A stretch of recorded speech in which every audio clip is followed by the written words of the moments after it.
Good morning all of you. आज सकाल उठी छात गला बेलू देखिए छात बहुत पारा अच्छा। तो तांको देखिकी मोर मन पड़गला कि घरे बासी रुटी दीटा अच्छी।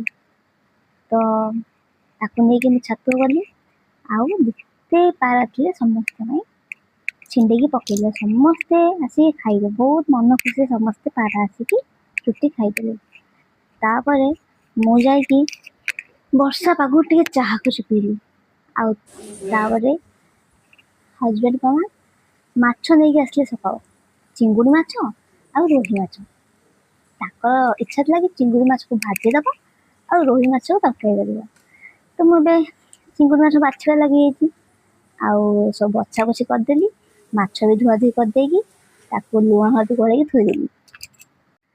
आज सकाल ब्रेकफास्ट में खाई पखाड़। कौन करवा ओडिया खुशी आनंद तो पखाड़ ना।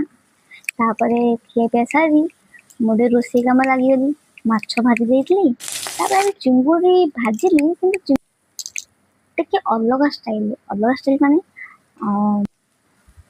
पियाज लंका भल भाव भाजी ताधे चिंगुड़ी पकई भाजी देती सी टेस्ट भी बढ़ी थाए आ कम चिंगुड़ी अधिक हो जाए कि देन लंच कर देती।